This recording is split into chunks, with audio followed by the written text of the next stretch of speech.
Ассалаумағалейкум достар, амансыздар ма? Мынау подписчиктерім жазып жүр. Кішкене видеоны ұзақ түсірсеңіз, көбірек бөліссеңіз деп жатыр.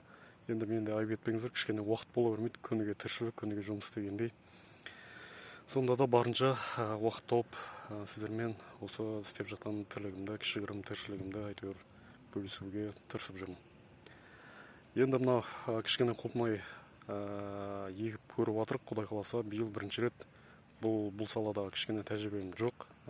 Енді бірақ соған қарамастан әрекетімізді жасап әйтеуір бастап жатырық. Алла ісімізге береке берсін деп деймін. Енді алдағы уақыттарда қалай өсіп өніп жетілгенін бәрін Құдай қаласа бөлісіп отырам, иншалла.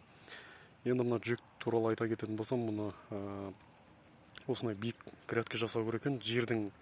Жерден 20-30 сантиметр биіктеу қыла беру керек. Өйткені солай ыңғайлы деп жатады осымен айналысып жүрген адамдар. Жүк пен жүктің арасы, мынау астыңғы жағын жіп тартып істейсіздер. Ол жағын түсірмедім енді.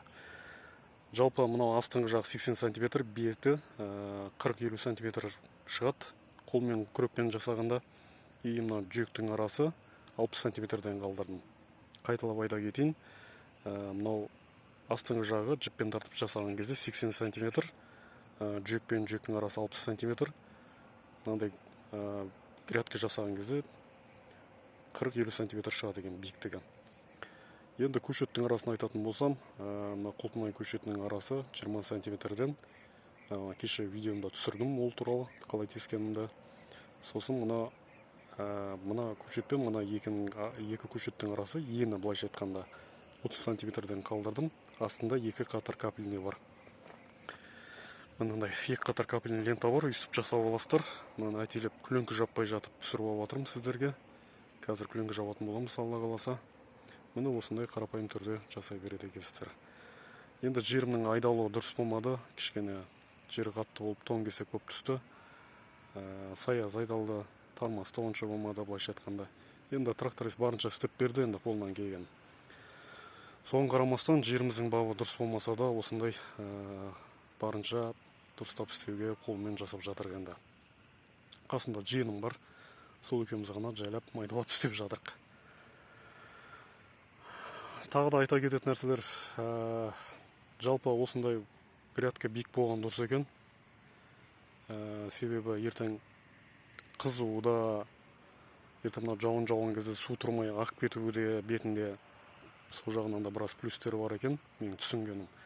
Бірақ таптап бетін таптап алған жақсы екен. Өйткені отырып қалады деп жатыр. Енді мен әлі алдымызда қыс келе жатыр, көктем бар дегендей жауын шашынның суымен бұл отырудан мүмкін. Енді алдағы уақыттарда көреміз.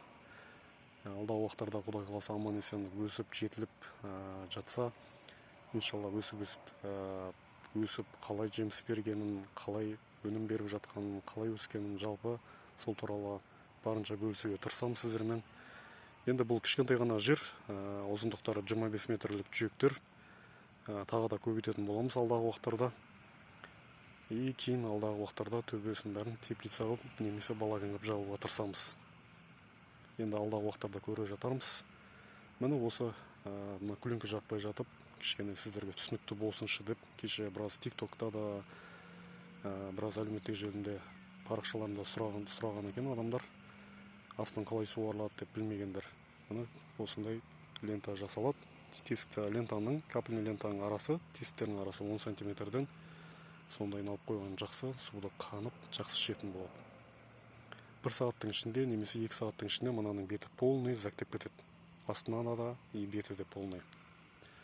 Күлеңкінің несін микроны ұмытып қалдым. Астына комментарий ретінде жазып бере жатырмын алдағы уақытта.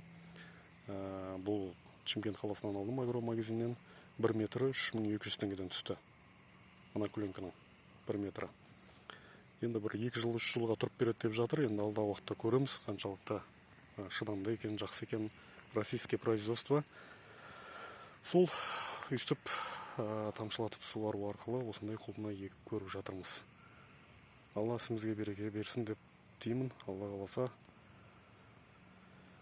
осындай тіршілікті жасай беріңіздер қолдарыңыздан келгенше. Әр қазақ бай болсын, ерінбей еңбек етейік ағайын.